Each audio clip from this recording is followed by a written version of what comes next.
Bicara pagi ini hikmahnya berbunyi, man zanna, siapa yang menyangka, infika kilutfihi an qadarihi, terpisahnya kehalusan perbuatan Allah pada qada qadarnya, wazalika likusuri nazarihi, itu adalah disebabkan oleh kecetikan pengamatannya.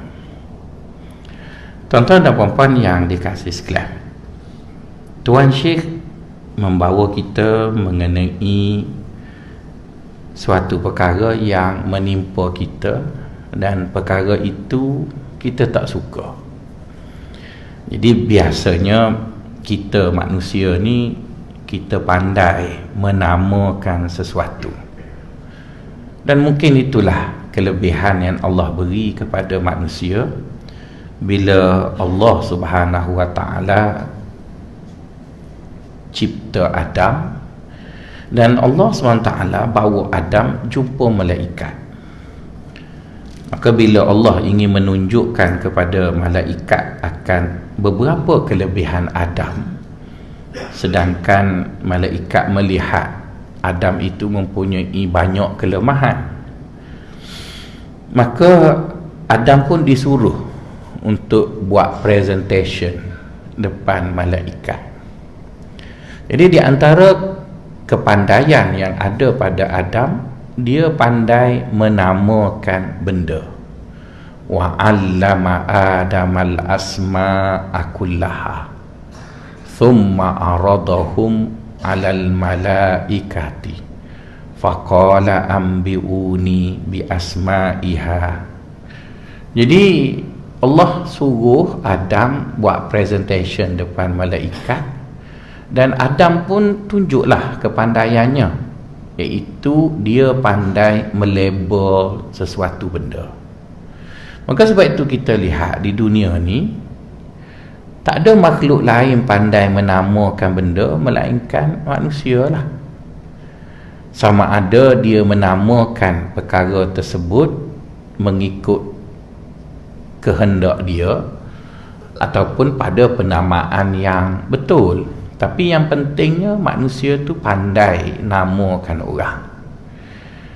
Jadi dalam bahasa yang lebih kampung sikit, kita panggil manusia tu pandai bergelar. Bergelar ni maksudnya suka ataupun pandai namakan orang. Orang tu comel-comel, nama dia si Fulan bin si Fulan, kita panggil dia Jusuh Kubah, lekatlah dia nama Jusuh Kerbau. Orang tu comel-comel, nama dia Muhammad bla bla, kita panggil dia Mike Tyson. Macam-macam lah. Itu perangai manusia. Jadi orang politik lagi pandai menamakan orang, tuan-tuan. Jadi tuan-tuan, bila kepandaian itu ada pada manusia, maka manusia pun hiduplah atas muka bumi. Jadi bila dia hidup atas muka bumi, maka dia bertemu dengan banyak benda. Secara umumnya, dia bertemu dengan perkara yang dia suka, dan dia bertemu dengan perkara yang dia tak suka. Jadi manusia ni bila dia bertemu dengan perkara yang dia suka, maka dia menamakan perkara itu dengan nama yang elok-elok. Bila dia bertemu dengan perkara yang dia tak suka, dia namakanlah benda itu dengan nama yang tak elok. Tapi sebenarnya ataupun hakikatnya, ketika perkara-perkara itu datang daripada Allah, semuanya baik je. Semuanya baik. Di mana kita semua tahu, dan saya sebut pada kuliah yang lepas, apa saja yang datang dari Allah itu mutlakul khair. Semuanya baik secara mutlak. Allah buat mati, baik. Allah buat hidup, baik. Allah buat susah, baik. Allah buat senang, baik. Allah buat apa benda lah Allah buat. Ketika benda itu dibuat oleh Allah, tidak ada pun benda itu sifatnya negatif atau positif. Misalnya tuan-tuan, kalaulah saya bawa 2 ekor ikan, seekor dari spesies ikan koi, seekor lagi dari spesies ikan DBKL, letak dekat tuan-tuan. Tuan-tuan nak kata apa? Maka dengan subjektifnya tuan-tuan, maka tuan-tuan kata ikan koi itu cantik dan sempurna, manakala ikan DBKL tu kesian kat dia, mulut dia melekat dekat cermin akuarium. Tapi kalau tuan-tuan tanya ikan tu sendiri, ikan DBKL mu ada masalah ke? Dia kata I'm happy, tak ada masalah pun. Dia tak ada masalah apa, dia okey je. Dia okey je. Dia tak ada masalah langsung, seperti mana ikan koi pun tak ada masalah. Tapi kalau kita tanya orang lain pula, dia kata ikan koi tak comel, kulit macam orang kena sopok, bergetik gitu. Jadi nak beritahu manusia ni kan tuan-tuan, dia subjektif sangat-sangat. Jadi oleh kerana dia subjektif, maka kita hidup dengan manusia ni kita kena gitu je lah. Sebab itu ada orang sufi kata begini, saya pun dengar Tok Guru saya sebutlah. Dia kata jahil itu petaka, maksudnya tak baik, tapi buat-buat jahil itu bagus. Kan jahil itu tak tahu apa satu tu tak bagus lah, tapi buat-buat tak tahu tu bagus. Kalau kita semua ambil tahu benda, sakit jiwa hidup tuan-tuan. Jadi apa kalau Inggeris sebut ignore ya. Dalam hidup ni antara punca nak jadi bahagia, cuba belajar ignore. Tak layan. Sebab kalau semua benda nak diambil pot ataupun nak diambil apa panggil pay attention je, nak diberi perhatian je, pakai mati dengan darah tinggi, pecah pembuluh darah, mati situ tuan-tuan. Rugi tuan-tuan. Pencing banyak lagi, duit banyak, mati awal, rugi. Antara sebab mati awal, terlalu banyak sangat ambil kisah. Ada satu lagu yang dinyanyikan oleh satu kumpulan apa benda ya, nama dia Konfratasa. Konfratasa nampak macam sufi tapi tak tahulah gitu. Ada lagu dia, saya nak menyanyi pun kesian tuan-tuan yang naik motor nanti hujan. Lagu dia yang remeh dan yang temeh. Itulah yang remeh dan yang temeh ada di sekelilingmu. Walaupun dia tak mengaji tasawuf, tapi dia cakap benda betul ya. Hidup ni banyak sangat benda remeh, benda temeh. Maka bagi kita buat tak tahu je lah. Semua jangan dilayan. Sebab kalau kita layan semua benda, kita yang sakit jiwa. Jadi di antara benda itu dipanggil remeh dan temeh kerana manusia itu tidak pernah sekata dalam menilai sesuatu. Jadi bagi ikan koi dan ikan DBKL, kedua-dua ikan itu tak ada masalah apa. Ikan DBKL tak merasa pun dia cacat, dan ikan koi pun tak rasa pun dia comel. Kita yang duduk nilai dia, mu cacat, mu huduh.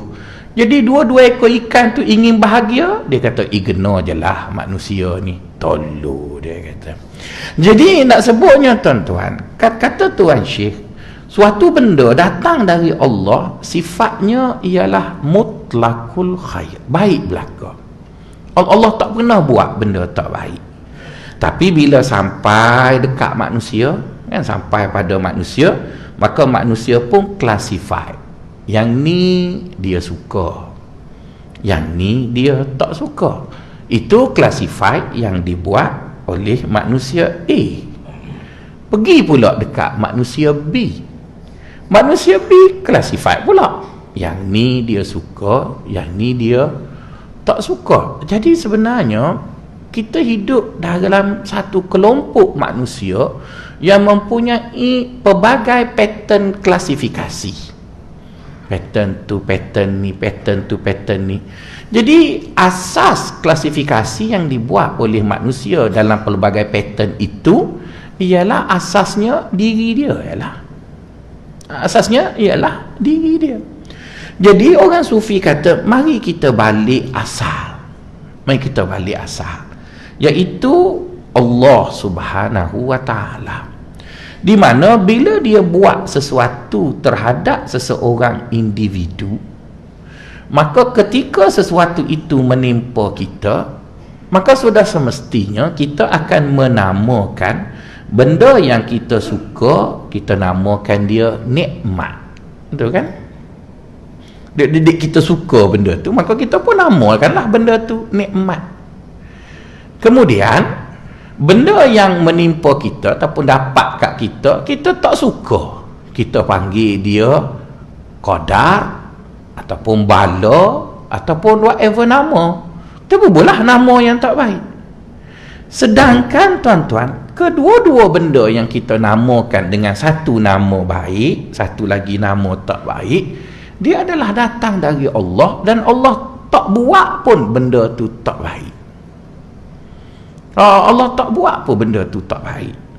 Misalnya mudah kan, kita ada kereta baru, maka kita naik kereta dengan selamat, maka kita kata Alhamdulillah. Tapi kereta kita berlanggar, kita kata Masya Allah, ataupun kita rasa tak suka sebab kereta kita berlanggar. Sebenarnya bila kereta kita berlanggar, Allah menggerakkan rezeki untuk orang lain, tapi tak ada luar apa sebab claim insurans. Tapi kita marah macam orang separuh gila, tuan-tuan.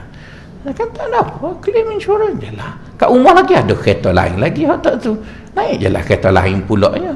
Dengan sebab duk naik kereta tu, maka tak guna kereta lain, mujur belanggar pakai kereta lain pula. Yang tu masuk workshop pula orang Melayu, dia boleh job, lepas tu boleh job syarikat insurans tak kaya sangat, kena bayar yang ni. Lepas tu hujung tahun dia naikkan premium, kita bayar pula kat dia, betul kan? Tak ada apa, tak ada apa pun hidup ni. Tapi kerana kita tak suka, kita pun namakan dia bala lah. Semuanya adalah penamaan kita terhadap benda tu. Tapi bila kita suka, kita namakan dia yang baik-baik, bla bla bla bla bla begitu. Jadi sebenarnya tuan-tuan, apa yang berlaku dalam hidup kita ni, bila kita lihat dari kacamata Allah, semuanya baik. Semuanya baik. Mari kat kita je, dik, kerana kita gelojoh, kita kata yang ni baik, yang ni tak baik. Tuan-tuan dan puan-puan yang dikasih sekalian, sikitlah cerita yang ada orang tak berapa suka, ya. Ada kawan saya tu, dia setiap kali jumpa saya nak kahwin. Dia nikah dah, tapi nak nikah lagi. Jadi kadang-kadang kan kita pun serabut dengan dia. Mu ni dah nak nikah lah. Dia kata aku nak nikah dah, ramai orang nak kat aku, dah nak kat nikah lah. Tapi dia kata aku nak minta nasihatmu. Aku biasanya masa daripada ngaji dulu sampai sekarang, mu kata tu betul. Pasal apa dia mu nak tanya, patut tak aku nikah? Saya kata mu nak nikah boleh, mu jawab 3 soalan, lepas tu mu nikah. Soalan apa dia kata? Soalan pertama, mu bawa perempuan yang kamu kahwin tu, lepas tu mu tutup lampu, ada beza tak hak dengan hak ada dah? Dia kata tak ada beza apa. Kalau tak ada beza, tak payah kahwin lah, sebab bebannya lebih teruk daripada kahwin. Kalau mu tutup lampu lain daripada hak ada dah tu, boleh kira juga. Bapa kena tutup lampunya, sebab dia kata hak sedaknya masa tutup lampu je, hak lain tu gak beban belakang. Dia kata okey, soalan pertama. Soalan kedua, agak-agak kahwin baru ni, hak dulu tu selesai dah ke hak dulu pun banyak lagi tak guna? Dia kecil manis 26, tuan-tuan. Jadi hak ada dah pun dia peluk sekejap, dia tertidur. Kat kahwin baru buat apa kecil manis, tuan-tuan? Orang kecil manis ni dia biasa sembangnya kencang, kahwin tak juga, betul kan? Nombor 2 kan, nombor 3 kita tanya dia, bila kita kahwin 2, agak-agak baik tak pada kita dengan Tuhan?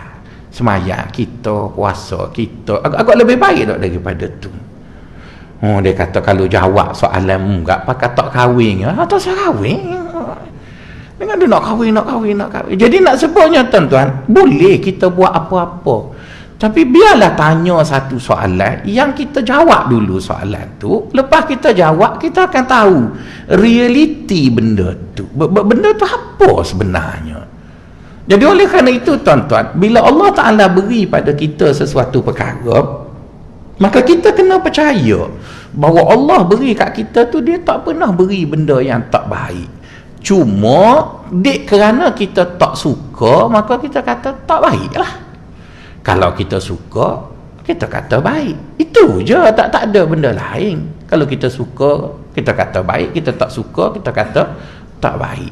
Jadi sebab itulah datangnya hadis baginda sallallahu alaihi wasallam untuk memperbetulkan persepsi kita terhadap pemberian Allah, di mana hadis itu menyebut ajaban li amrin mukmin. Kata Nabi, pelik sungguh perkiraan orang mukmin. Orang mukmin ni dia mikir dia tu pelik pada orang. Apabila dia dapat benda yang dia suka, maka dia pun bersyukur, maka baiklah benda tu. Apabila dia dapat perkara yang dia tak suka, maka dia sabar, maka baiklah benda tu. Dan perkara ini tidak berlaku hanya kepada orang mukmin sahaja. Jadi bermaksud tuan-tuan, bila tuan-tuan belajar tasawuf, orang tasawuf tak mampu ubah qada qadar tuan-tuan. Tak ada mana-mana tok guru sufi, tok wali ke apa, bila tuan-tuan ngadu ke dia, tuan-tuan susah ke apa, dia berkata duduk sementara, ambo naik ke langit beki qada qadar. Mana ada tuan-tuan? Tak ada. Sebab apa dia tak buat benda tolo tu, naik beki qada qadar tu?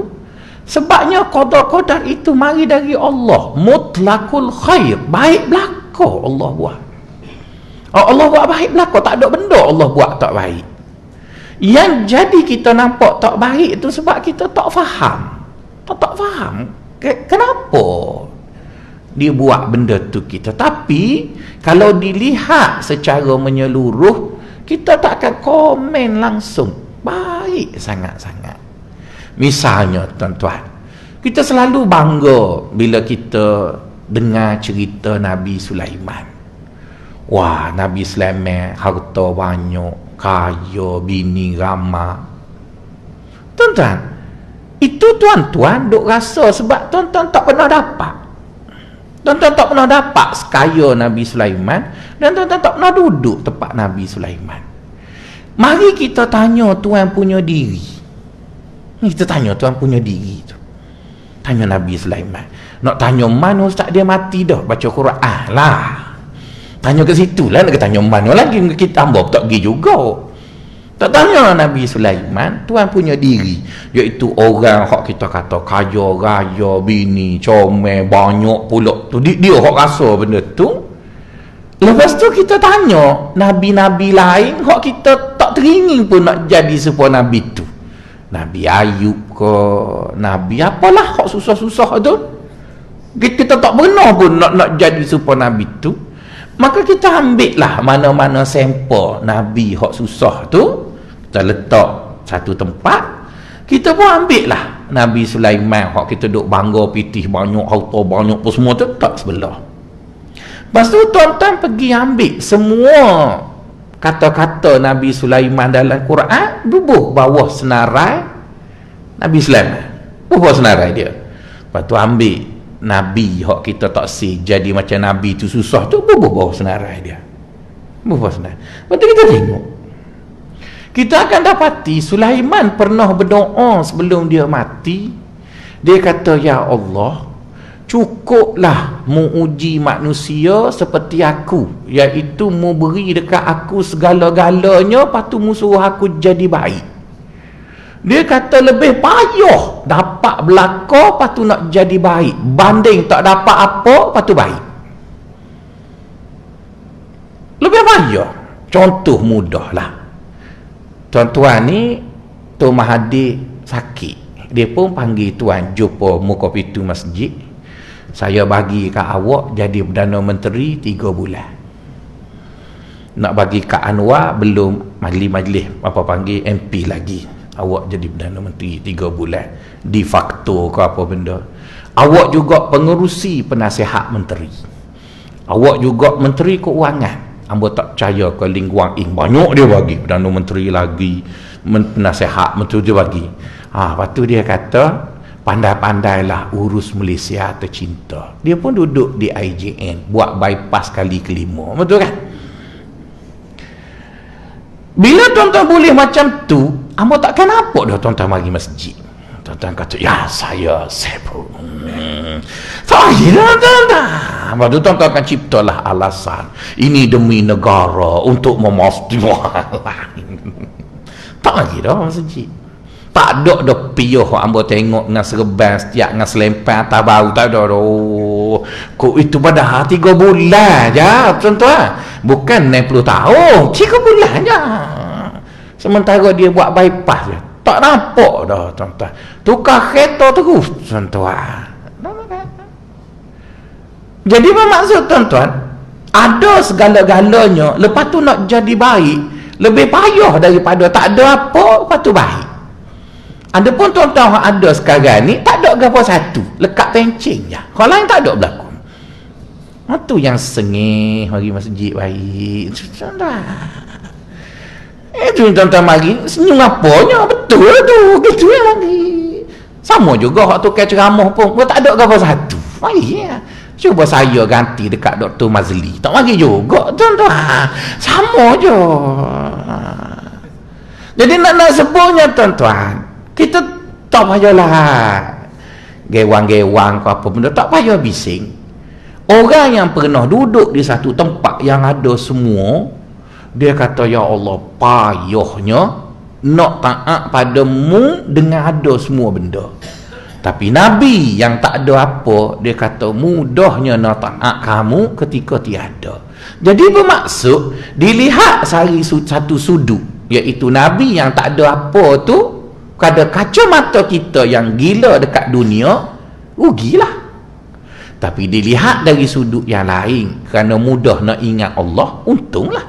Jadi perspektif je ataupun dimensi je. Yang ni pula dilihat dari satu sudut, dia ada pitih banyak, untunglah. Tapi dilihat satu sudut, dia payah nak ingat Allah, rugilah. Jadi sebenarnya tak ada rugi mutlak, tak ada untung mutlak. Mana ada rugi mutlak, untung mutlak. Semuanya ada timbal balas begitu. Jadi sebab itu kata orang sufi, apa yang menimpa kita, jangan duk mengeluh panjang kan? Jangan duk mengeluh panjang, jangan duk rasa menyesalan panjang, jangan duk rasa rugi banyak sangat. Sebab apa benda yang Allah beri kat kita, dia tu latif. Latif ni maksudnya halus dia punya tindakan, di mana kita tak perasan ketika dia buat sesuatu itu, dia sedang buat sesuatu yang baik pada kita. Tuan-tuan, ambo ni backing orangnya. Ayah hamba ni cikgu dulu sebelum jadi cikgu besar ni, dia cikgu disiplin sekolah. Masa ingat masa hamba kecil-kecil dulu, budak-budak mana orang nak ambil SPM, ayah saya pergi sekolah, dia pakai piyuh lembek tu. Cikgu kampung kan, dia tak pakai necktie apa. Siapa rambut panjang, dia letak kopiah dia gunting gitulah, baru boleh ambil SPM. Garang lah ayah saya ni, garang. Dan saya pun menurung boleh DNA garang dia. Anak lelaki saya ni, dia demam. Bila bawa pergi ke doktor, dia takut kecocok tu. Mula-mula kita pujuk, dia tak dengar. Kita pujuk, tak dengar. Lah sekali kita sergah, dia makin kuat menangis. Maka ada doktor tua tu India, dia kata, doktor, kita tak buat macam tu dengan anak. Kita pun duduk dia. Doktor biarkan, saya lebih pandai. Jadi doktor India tu bawa anak saya pergi 7E sebelah klinik dia, beli lollipop. Dia nak cucuk anak saya, dia bawa anak saya pergi lollipop. Jadi anak saya pun tak naklah duduk dengan saya sebab doktor India tu beli lollipop. Dia bagi anak saya makan lollipop, dia pun dukung, tengah anak saya ralik, dia pun ambil cocok.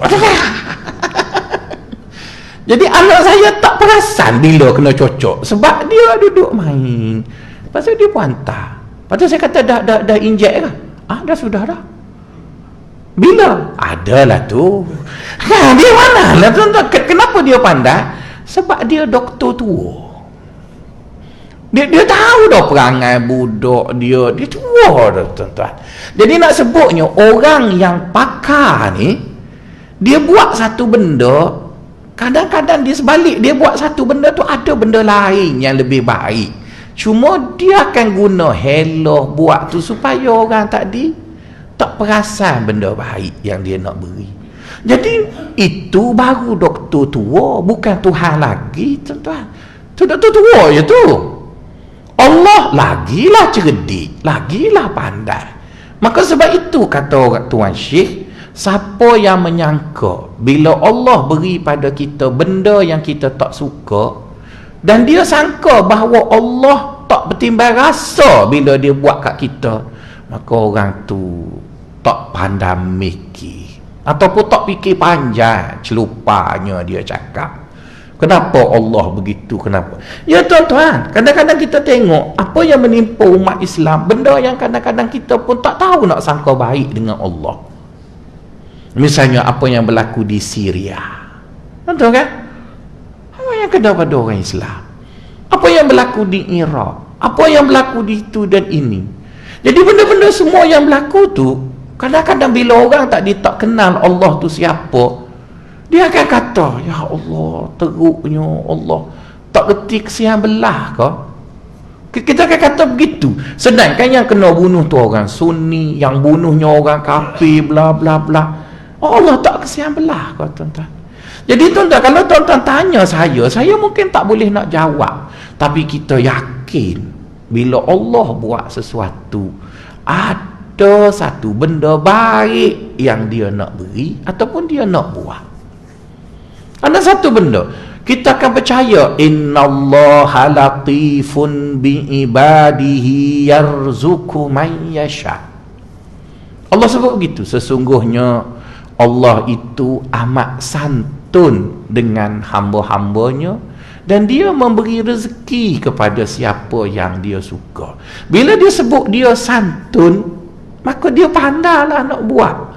Cuma ada orang dia bagi keras, ada orang dia bagi begitu dan dia bagi begini. Tuan-tuan, kalau ditanya pada tuan-tuan nak mana? Senang dulu, susah kemudian. Susah dulu, senang kemudian. Senang tak susah-susah, susah tak senang-senang. Kan? Ni dia ada 4 kebarangkalian tu, dia tak ada kebarangkalian kelima. Sama ada senang dulu atau susah, susah dulu senang, susah tak senang-senang, senang tak susah-susah. Jadi tuan-tuan, kita yang beriman dengan agama Islam ni, kita akan pilih hak Tuhan cadang lah. Tuhan cadang kat kita, ambil susah dulu, senang kemudian. Inna ma'al usri yusra wa inna ma'al usri yusra. Dia cadang kita. Dia kata kalau mu nak berjaya, baik mu ambil pattern tu, pattern susah dulu, lepas tu senang. Mu ambil pattern tu. Mu jangan ambil pattern kedua tu, senang lepas tu susah. Sebab mu akan merana. Tapi tak ada pattern susah tak senang-senang ataupun senang tak susah-susah. Tak ada macam tu. Tak ada macam tu. Jadi bila kita belajar kan tuan-tuan, kita tahu Tuhan yang buat semua benda ni, dia cadang kat kita, mu nak hidup ni, mu ambil pattern susah dulu baru senang. Maka kita pun tengoklah, ada orang hak pilih susah dulu lepas tu senang. Di mana bila kita tanya dia ketika dia senang, dia tak ingat dah susah tu tuan-tuan. Tak ingat dah. Lepas tu cerita susah dia tu pula bila dia bukukan, laku jual pula tuan-tuan. Laku jual. Dah lah dia tak ingat dah susah tu. Lepas tu dia cerita, terlopong orang dengar. Dia adalah hero. Tapi orang yang ambil susah dulu, Lepas tu dia susah. Masa dia susah, dia jadi kucing kurak, tuan-tuan. Lepas tu kalau dia tulis senang dia, tak ada siapa nak baca, tuan-tuan. Bila dia tulis autobiografi dia, siapa nak baca? Siapa nak baca? Tuan-tuan, kita akan baca cerita Sultan-Sultan Melayu masa mereka bina tanah air ni. Sultan Melayu datang ke sini berjuang bersama rakyat. Kita baca. Sebab dia berjasa pada tanah ini. Dia susah. Dia melawan Inggeris. Kita baca. Dan kita hafal sejarah dia. Tapi bila anak cucu dia tak susah, tuan-tuan nak baca cerita Sultan ada sekarang. Macam nak baca dah. Nak buat berdomai apa tak tahu. Kita tak nak cuma oleh kerana dia Sultan, kita hormatlah, tapi nak bagi motivasi dengan cerita dia tu tak laku juga. Saya diminta oleh satu NGO berceramah mengenai Sultan Melayu. Saya kata boleh ceramah, tapi bukan Sultan sekarang. Sultan dulu tu, Iskandar Muzaffar Shah ke apa benda, para miswara, boleh. Sebab mereka dulu susah. Bina tanah air, bina Melaka, bina Kelantan, bina Langkah Suka. Ya, kita cerita. Tapi nak suruh rakyat ambil contoh dengan yang ada ni, tak tahu. Saya nak callback kat mana, tak tahu. Saya nak suruh rakyat, tak tahu nak cerita ni apa. Tapi kalau cerita susahnya rakyat, boleh cerita banyak. Boleh cerita banyak, tuan-tuan. Jadi itulah pattern hak agama ajarnya. Inna ma'al usri yusra. Mu ambillah dulu susah tu. Tapi susah tu ujungnya senang. Sebab apa mu ambil pattern tu? Sebab bila mu senang, mu tak ingat dah susah tu. Tak ingat dah. Lepas tu cerita susah tu pula mu bangga nanti. Jadi bila Allah ajar kita ambil pattern tu, maka kita orang Islam kena ambil lah yang tu. Pattern susah dulu tu, senang kemudian. Tapi ada orang tak sabar, dia nak ambil senang dulu, susah kemudian. Itu pula. Cuba kita tengok kawan-kawan kita masa muda dulu nak senang, terus enjoy. Masa dekat tempat lagi dah ada makwa 3 orang, enjoy sana, malam minggu pergi tu begini. Okeylah dia enjoy. Umur 24 ada kereta, pakai baju enjoy lah. Tapi bila umur 50 duduk umur orang tua. Duduk ambil game. Sengih sepokeran busuk. Duduk. Kita ni umur 25 ngorak pun orang tak usah lagi. Masih duduk makan Maggi, tuan-tuan, belajar sana buat. Tak ada biti lagi umur 25. Masuk umur 30 dah jadi profesor. Wah, piti. Dia dah tak ada piti dah. Kita baru ada piti. Kita baru senang. Lepas tu kita pun senang sampai ke tua. Dia sekejap. Jadi kalau kita pergi tempat orang yang ambil senang dulu, kita tanya dia hak duduk rumah orang tua tu, apa khabar, macam mana dulu, dia tak cakap lagi air mata tu. Anak-anak ni tu dia duduk bagus ke anak-anak yang dia tu apa jadi gitu tu. Tapi kita pun ada anak juga, kita ada bini juga, tapi kita tak pakai pattern dia. Kita pakai pattern susah dulu.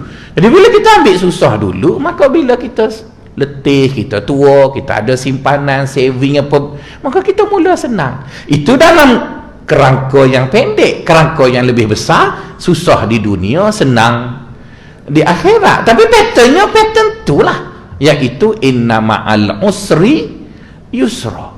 Tak, tuan-tuan, Allah ni ataupun dalam bahasa Arab, bila satu benda dia ulang 2 kali, maksudnya sengoti, kata orang Kelantan. Sengoti itu iaitu suatu penegasan yang menunjukkan benda tu tak berubah dah. Cuba tuan-tuan tengok dalam Quran, bila benda tu Allah nak tegas, Allah sebut 2 kali. Inna ma'al usri yusra wa inna ma'al usri yusra. Al-haqqah malhaqqah, dia sebut 2 kali. Dan tengoklah ayat-ayat Quran yang lain. Jadi bila Allah sampai 2 kali sebut benda sama, maksudnya kita yang baca Quran tu kena ambil perhatian lah. Hak tu lah hak dia naknya. Macam kita duduk di universiti lah tuan-tuan. Kalau pelajar tu cerdik, dia mungkin tak pergi awal sem, tapi dia tak akan ponting minggu ke-13, 14. Sebab biasanya minggu 13 dan 14 pensyarah akan sebut mana hak masuk exam, tapi dia tak sebut lah ni masuk ni tak masuk. Kita dengar pensyarah tu sebut suara dia macam mana. Bila dia kata dia ulang ayat ataupun tajuk tu sampai 3 kali, masuk dah lah tu tuan-tuan. Saya ngaji gitu je, saya ngaji Mesir, saya tak pandai-pandai juga tuan-tuan. Tapi saya takkan ponteng 3-4 minggu sebelum akhir kuliah. Sebab saya tahu perangai orang Arab, dia akan sebut 2-3 kali gitu.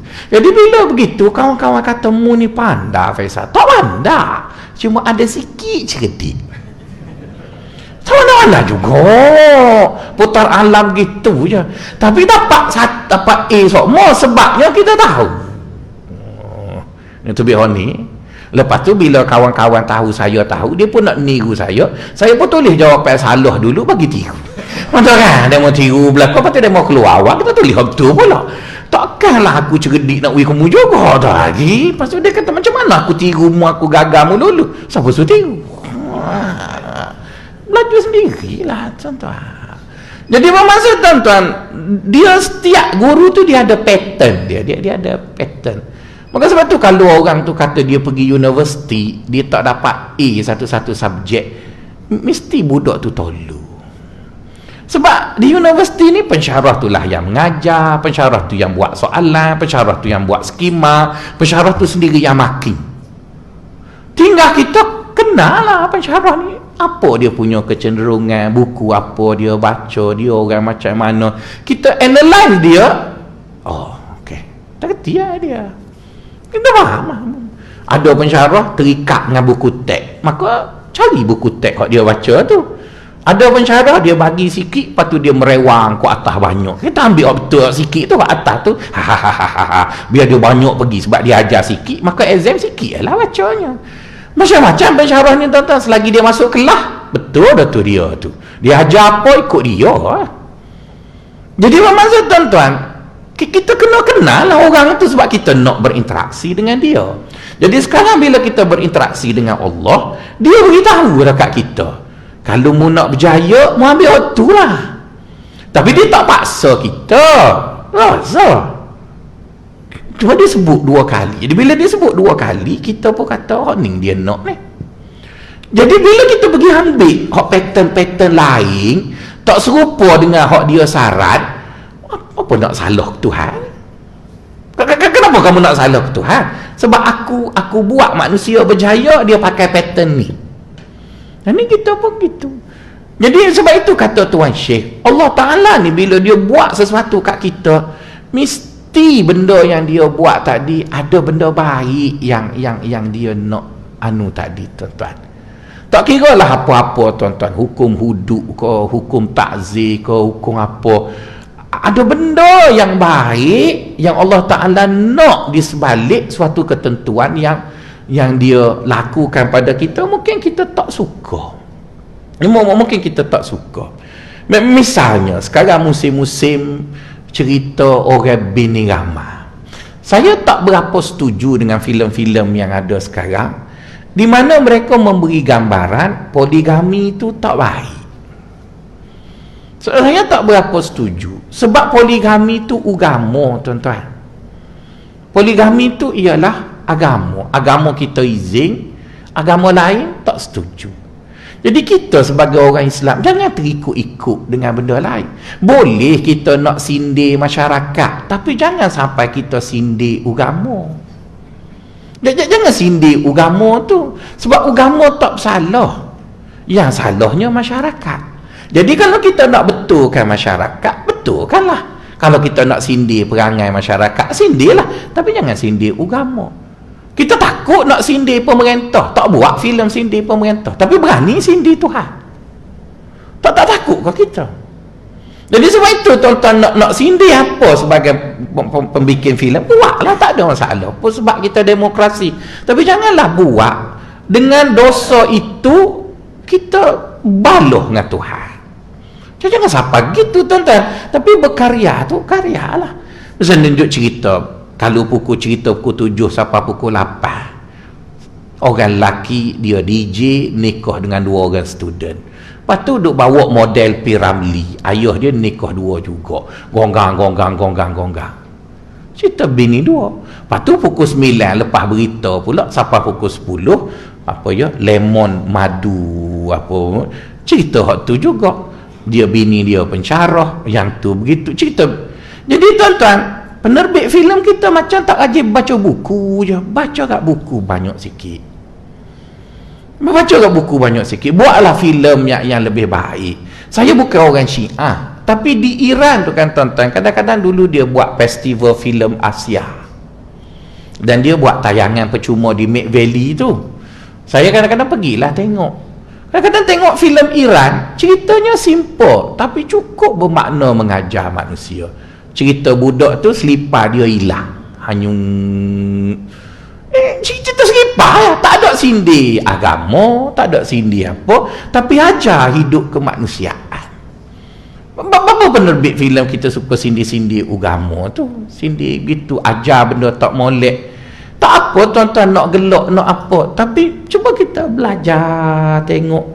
Sebab apa yang Al-Quran ajar pada kita, benda yang menguntungkan kita, tak ada rugi apa. Tapi kalau kita dengar orang-orang yang tak faham Quran, dia momok tentang Quran, kita pun terpengaruh dengan dia, lepas tu kita buat, ruginya kita, bukan rugi Quran tu. Quran tak pernah rugi tuan-tuan, yang ruginya kita. Jadi malanglah kita, lama dah Quran ni duduk dengan kita, bila kita boleh alat-alat tertentu untuk jadi orang maju, kita duduk sindir kitab suci, kita duduk sindir Quran, tak rugi apa. Daripada dulu lagi Quran ada, siapa yang pegang pada dia maju. Siapa yang asyik duk sindir duk apa, tak maju-maju juga. Tak pecah pun panggung filem Melayu duk buat begitu. Tapi gitu je lah dia boleh. Jadi tuan-tuan, pada saya, bila nak cerita pasal poligami, ceritalah makna poligami yang agama suruh. Yang agama suruh, di mana punca dan sebagainya. Jadi kalau kita konsult ustaz-ustaz tertentu, maka tanya lagi lah ustaz lain, ustaz tu, maka banyak sikit maklumat dia punya seka tu, barulah kita akan buat cerita yang baik. Jadi oleh kerana itu tuan-tuan, cerita tentang hidup ni ceritanya yang sama, iaitu manusia hidup di dunia, ada susah, ada senang, ada apa. Jadi bila kita cerita macam tu, apa salah ambil pandangan orang sufi mengenai apa yang dimaksudkan dengan menghadapi susah. Ajar pada masyarakat, susah tu tidak semesti tak baik, dan senang itu tidak semesti baik. Maka manusia tadi boleh accept, terima susah, di mana dia terima susah dengan hati yang redha, maka dia dapat impak yang baik. Jadi itu perkara yang pertama tuan-tuan, berkait dengan benda yang kita tak suka. Perkara yang kedua tuan-tuan, Tuan Syekh ingin bercakap mengenai sabar. Sabar ini tuan-tuan, dia perlu difahami dengan makna yang apa panggil, yang tuntas. Okey tuan-tuan, biasanya apabila kita sebut sabar, maka ramai di kalangan kita faham sabar itu maksudnya absorb, iaitu telan ataupun serap. Dia punya benda yang kita tak suka, macam absorber tu kan, bila kereta lalu dekat lopak ataupun lubang, kereta tu masuk, maka imbangan kereta tu lari. Tayar yang masuk lubang tu telah masuk ke dalam, tayar yang tak lubang tu dah tak berimbang. Maka sebab itu ada absorber tu dia serap, hentakan, maka orang yang duduk dalam kereta tu masih stabil, dia tidak berlaku hanyutan yang kuat. Jadi absorber tadi sikapnya ialah menyerap, hentakan. Jadi bila kita bercakap tentang sabar, maka di kalangan kita memahami sabar itu pada sebahagian sahaja. Sedangkan sabar tu ada 2 komponen. Sabar tu ada 2 bahagian. Sama juga dengan taubat. Ini tuan-tuan boleh baca makna benda ni, ada dalam kitab Manazil As-Sairin, karya Ibrahim Al-Harawi. Kalau tuan-tuan ada pandangan ataupun aliran Wahabi, boleh baca kitab Madarij As-Salikin karya Ibnul Qayyim Al-Jauziyah. Terpulanglah. Kalau tuan-tuan orang pondok, baca Manazil As-Sairin. Kalau tuan-tuan Wahabi, baca Madarij As-Salikin. Dua orang Tok Guru ni serupa je. Dia ulas benda yang sama, cuma nama kitab je yang berbeza. Jadi kedua-dua mereka ni tuan-tuan, dia kata sikap-sikap ataupun sifat baik yang ada dalam agama kita ni, dia ada dua komponen, dia bukan satu. Di mana satu komponen sikapnya ialah penampan. Penampan ni berapa ya?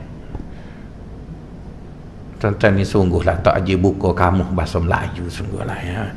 Penampan ni dia macam shield. Cik bahasa Inggeris pula. Apa dia kat shield ni? Peris bumper. Dia macam bumper. Pengadang bumper. Jadi sebab apa sifat-sifat yang agama ajar ni dia ada macam bumper tu? Sebab dia nak tahan sikit hentakan yang mari tu. Setiap benda yang datang pada kita tu dia ada hentakan. Misalnya kita dapat nikmat. Jadi nikmat yang datang tu dia turun kuat. Tapi kalau tak ada shield ataupun penampan tu, reboh kita kena. Reboh. Misalnya kita kata nikmat pujian. Kan puji. Puji tu nikmat lah sebab kita suka. Tapi kalau tak pandai kawal, terbang berasa tuan-tuan. Saya ada seorang hakim mahkamah sivil Pencing ngaji tasawuf ngambuk. Oh, dia minat sungguh ngambuk. Dia duduk di Melaka ni, tiap-tiap minggu mari mengaji. Cium tangan kita tu bunyi nak cium. Saya kata, Datuk jangan duduk cium, malu kat orang. Dia kata, Ustaz Tok Guru saya. Satu hari dia kata, Ustaz saya nak bawa Ustaz pergi jumpa hakim-hakim Pencing. Itulah hakim negara, hakim negeri, hakim malaikat, hakim Jibril apa macam mana. Enggak, hakim ni dia tak makan kedai tepi jalan ni, dia makan kat hotel tu. Dia saya pun pergi. Dia kata, Ustaz pakai baju comel sikitlah. Lepas tu saya kata, comel dah ni hak Ustaz ada. Uduh Ustaz hak lain. Dia pergi beli baju lain. Okeylah. Dia siapa kat situ nyo puji hamba sejan tuan-tuan. Hamba tak boleh nak minum sebab puji penuh. Tak boleh nak minum. Dia puji. Sudah tu makan tu hamba tak sentuh langsung, duk minum air segelas tak habis-habis dah puji ni. Tak nyesal pula pergi sebab tak boleh nak makan. Puji kata penat Datuk ni. Dia duk cerita kau ni. Okey. Lepas tu saya kata, okeylah saya balik. Bila hamba balik tu, hamba berasa kereta tu macam helikopter. Dia menanya, dia pergi. Oh, bahaya puji ni. Dia berasa. Itu baru sekali. Kalau tiap-tiap hari. Oh, jadi malaikat Jibril selalu lah hamba. Jadi Imam Mahdi terus mari masjid tuan-tuan. Jadi bermaksud, walaupun puji tu kita suka, tapi dia punya hentaman tu tuan-tuan, tak keruan kita kena bengong. Satu hari ada seorang datin ni muda dia. Macam mana bini muda agaknya pada datuk tu. Muda, lepas tu minat ngaji dengan saya. Mari ngaji duduk depan, comel pula tu.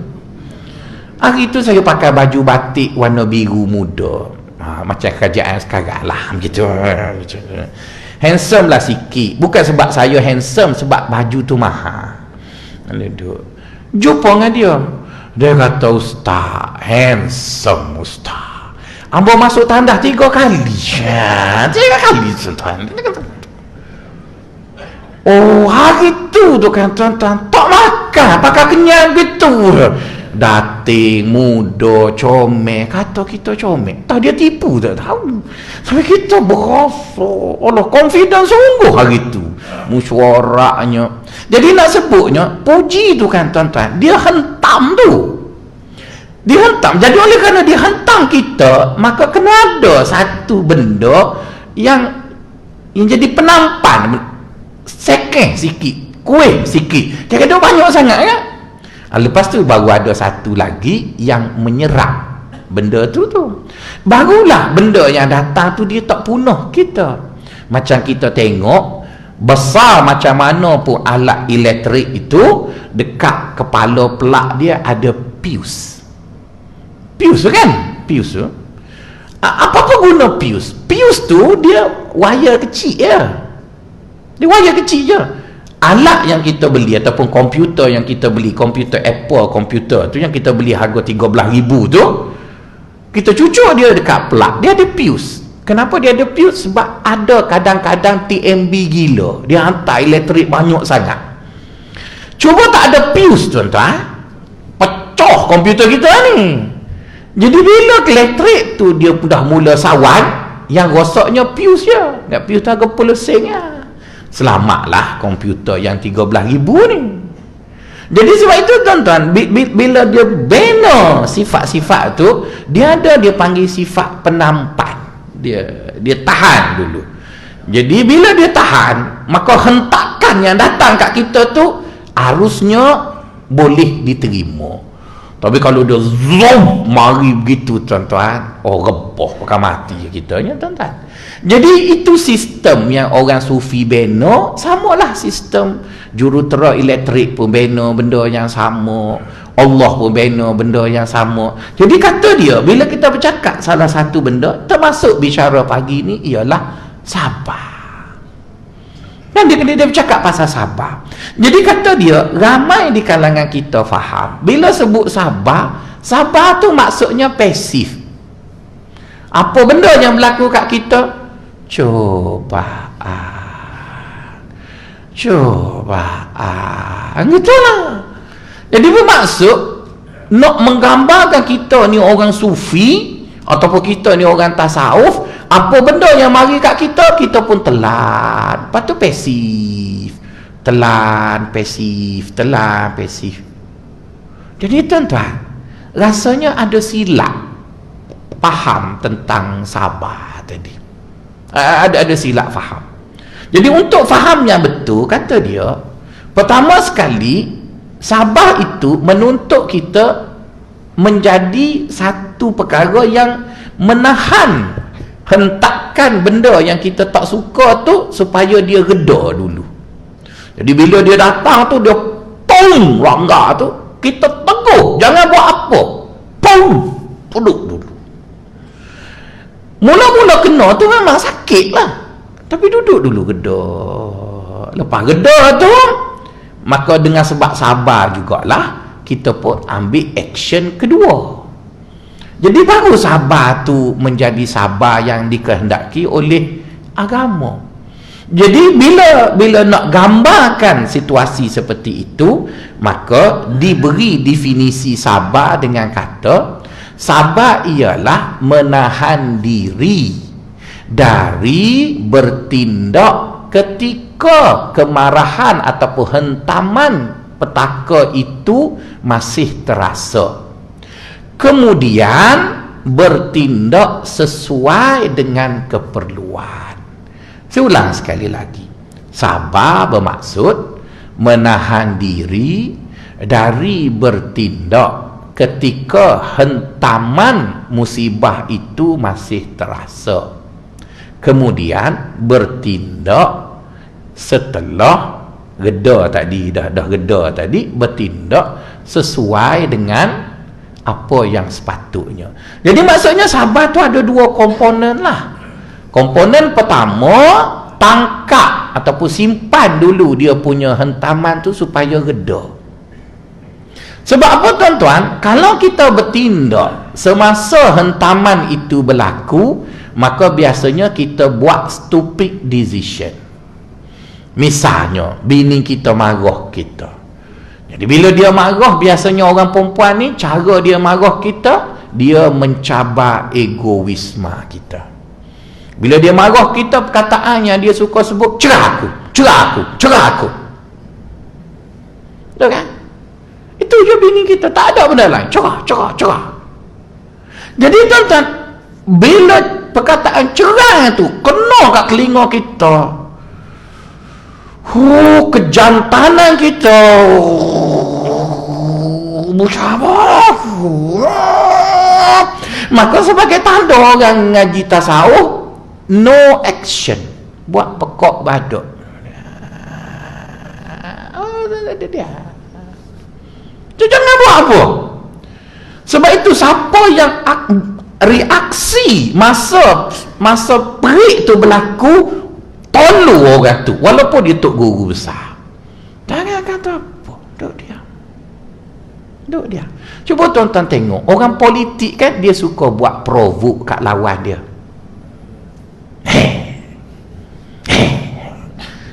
Dia buat gitu kan. Dia perangai orang politik, tak kira lah politik belah mana, serupa je perangai.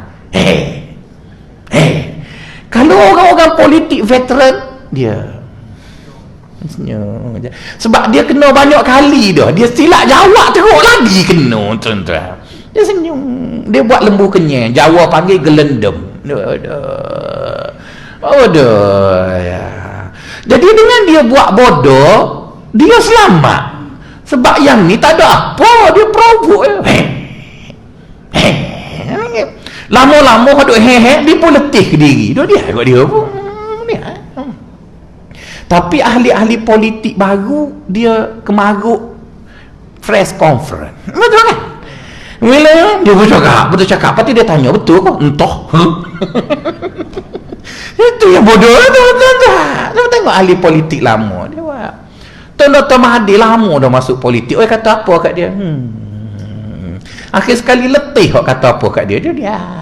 Dia mari kerja hari Sabtu, dia pergi situ. Nak kata mana? Tapi cuba dia asyik duk jawab. Orang kata dia jawab, orang kata dia jawab. Nanti orang kata dia U-turn pula, lepas tu dia pergi pula, lepas tu dia U-turn. Jangan lebih baik duk diam. Tak kata apa. Jadi samalah juga orang tasawuf kata, bila ada orang mari benda yang kita tak suka, jangan reaksi lagi. Duduk dulu. Lepas tu baru kita fikir apa yang kita patut buat. Maka sebab itu kita orang Melayu selalu buat stupid decision, sebab kita ada DNA mengamuk, dia panggil.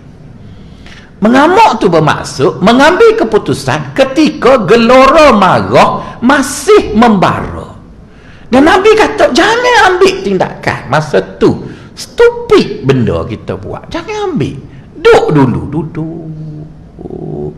Jadi sebab tu bila bini kita duk minta curah, kita tak tahan ambil kunci kereta di kedai mamak. Tengok Gusti, tengok bola ke apa benda.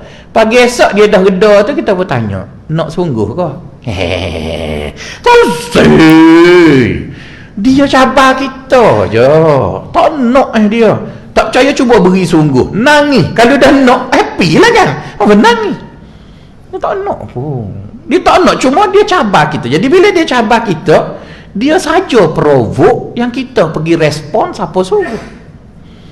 Jadi Allah pun dia bagi kita benda kita tak suka tu. Jangan kat duduk cepat marah, duduk kat dulu. Relax dulu, rasa. Misalnya tuan-tuan kena sakit gaut, jangan duk minta cepat sembuh. Rasa kat dulu gaut ni lagu mana. Oh, lagu ni gaut. Rasa dulu. Rasa dulu. Itu tersungguh hamba sebut gitu sebab hamba pun kena gaut. Bila hamba kena gaut, ramailah anak murid buat mari obat. Saya kata nanti dulu, biar hamba rasa dulu boleh sebulan. Cepatnya nak mari obat tok gurunya.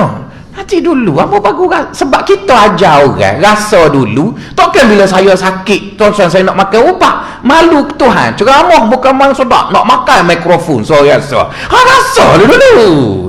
Rasalah. Gini sakit weh. Gini. Nanti itu juga kena kecil manis, kena darah tinggi, kena apa. Rasa dulu.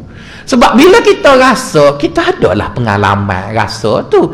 Ini dia nak rasa hak sedap, manja tu yang mati. Hak attack tu, rasa dulu. Bila kena gaut tu kan, daripada hak kurang, astagfirullah, banyak sikit. Astagfirullahalazim, astagfirullah. Rasa dulu. Dah rasa tu, dah lega sikit dia punya sakit gaut tu, kita pun istighfar pun dah banyak dah. Maka baru tanya kawan-kawan, makan ubat apa?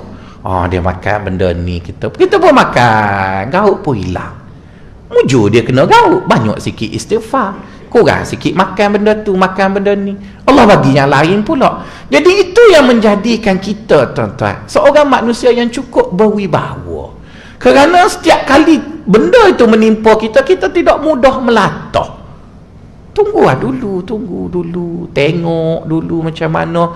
Tak mungkinnya Allah buat satu benda tu tak ada faedah, dia saja-saja buat. Tak, ada benda yang dia buat begitu. Jadi sebab itu kata Tuan Syekh, pertama sekali cerita pasal baik buruk tadi adalah subjektif yang kita menamakannya, dan yang kedua ialah berkait dengan sabar. Bila benda yang kita tak suka kena kat kita, maka kita accept dulu, terima dulu.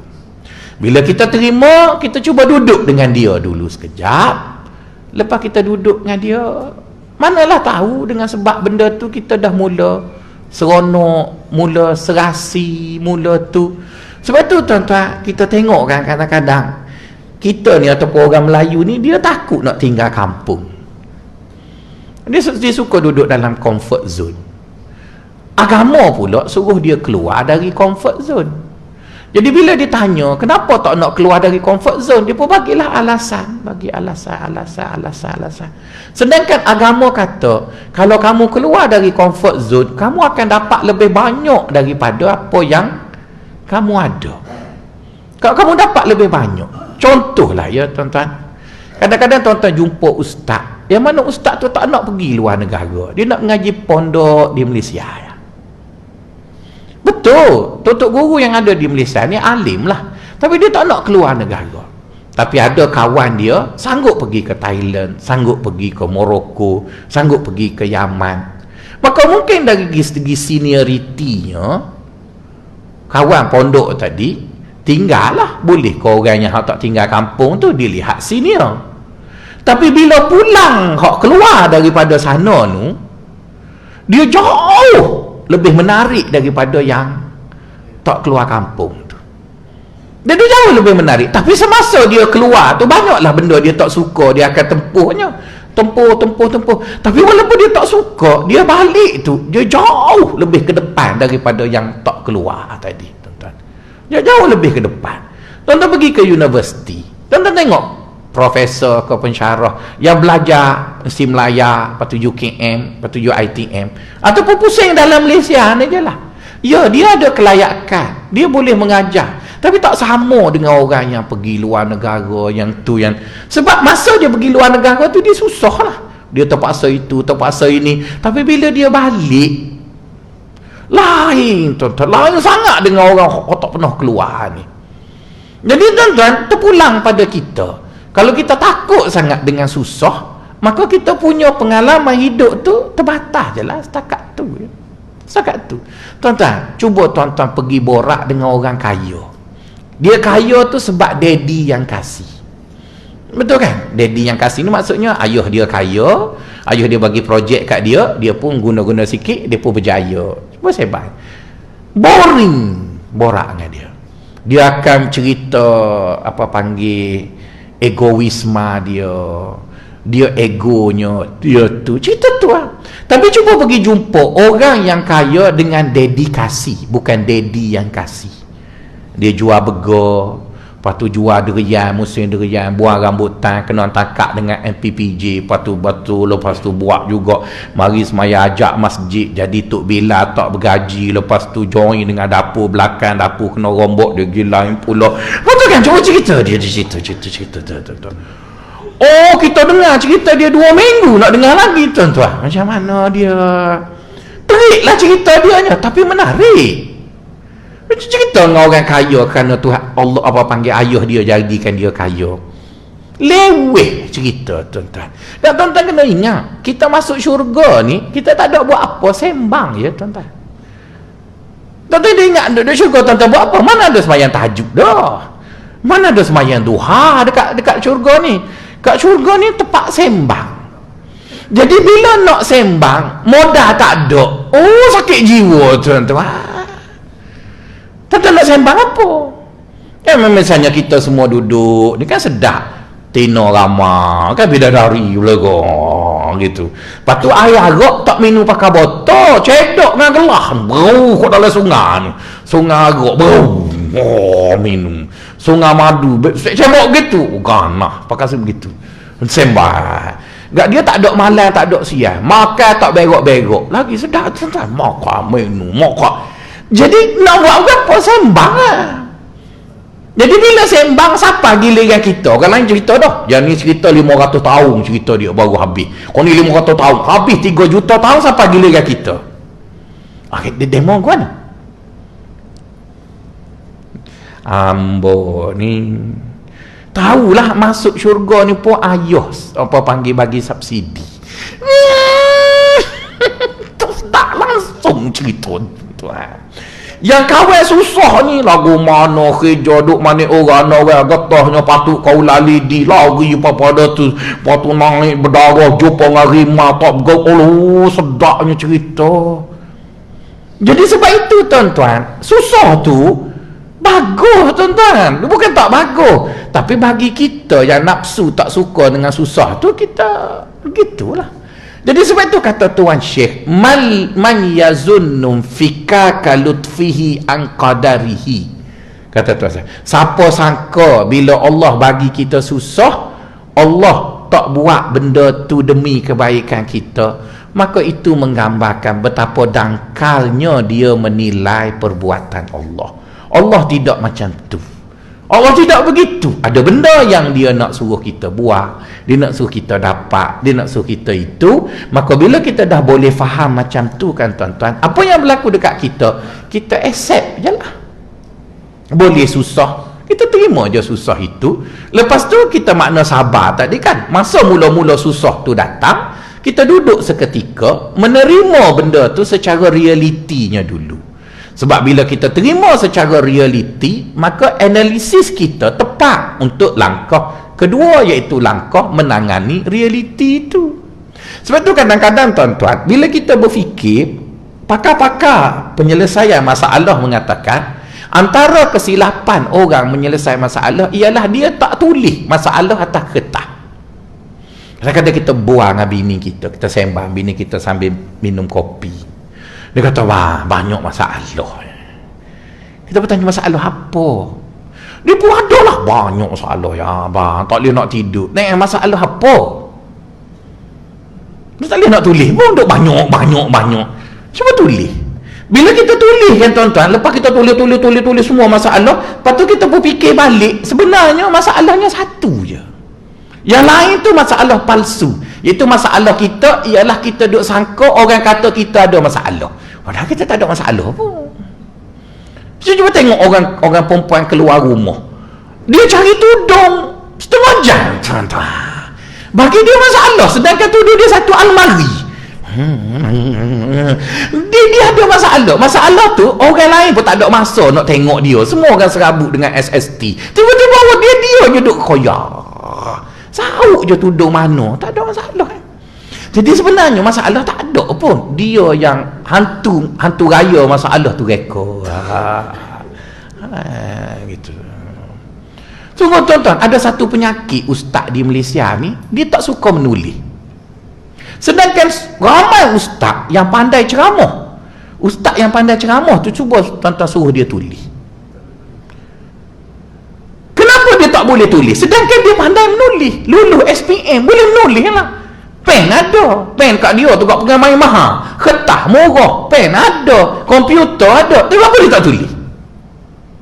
Sebab ustaz tu ada masalah. Bukan ustaz tu, ramai ustaz di Malaysia bermasalah bab tulis. Sebab tu kalau tuan-tuan pergi jumpa ustaz-ustaz yang ceramah sedap-sedap tu kan, suruh dia pergi buat master, tak lulus tuan-tuan. Antara sebabnya bukan dia bodoh, dia cerdik, tapi dia takut nak tulis. Apa yang menjadikan dia takut nak tulis? Dia takut bila dia tulis nanti orang kata dia punya tulisan tak baik. Orang tak kata, orang duk tunggu. Mana hantu raya dia tu duk kata. Akhirnya dia tak tulis. Tulis lah. Tulis. Lepas tu tuan-tuan mungkin kata, kenapa ustaz tak tulis? Amba tulis juga, amba tulis untuk naik pangkat dulu. Nanti amba jadi profesor penuh, amba tulis lah orang buat ajar ni. Sebab Abu Hajar ni tak kira untuk naik pangkat. Mesti lihat naik pangkat dululah. Mungkin tuan-tuan kata tak ikhlas. Sedap awal dia pencing besar dah. Nantilah dulu. Apa tulis lah. Jadi bermaksud tuan-tuan, tulis tu jadi masalah puncanya ialah persepsi. Kita duk anggap kalau aku tulis kan silap orang kutuk, sedangkan orang tak ada masa pun nak kutuk. Orang duk nak tunggu mana. Tapi kita tengok orang-orang hak tidak agama, liberal, LGBT, nya tulis macam-macam. Dan mereka tulis dalam bahasa Inggeris pun kita baca pun berasa macam terjemah Google aja, tuan-tuan. Bila dia tulis. Bila dia tulis, maka nama dia naik sebab dia menulis. Kita ustaz ceramah je. Bila kita ceramah, mujur ada orang rekod, boleh orang lain tengok. Kalau tak rekod, tak ada siapa nak dengar. Dan hak dengar ni pula semuanya dah low storage itu, tuan-tuan. Dengar separuh, kadang-kadang tak ingat dah. Jadi tu tulislah, tuan-tuan. Jadi yang dia tak tulis tu bukan sebab dia tak pandai menulis, bukan dia tak ada alat tulis, bukan. Dia tak tulis kerana persepsi dia bina, kononnya kalau dia tulis nanti orang kutuk, orang apa, sedangkan semua orang nak baca apa yang dia tulis. Itu halangan yang menjadikan ustaz-ustaz menulis. Jadi sebab itu tuan-tuan mintalah dengan ustaz menulis. Kadang-kadang tuan-tuan ada ustaz yang hebat-hebat ni, kita minta dia tulis, siapa nak bayar pun dia tak tulis. Bukan percuma ustaz awak marilah 2 muka surat 500 tak tulis. Sebab dia ada hantu tu, ada hantu raya. Jadi samalah juga kita hidup.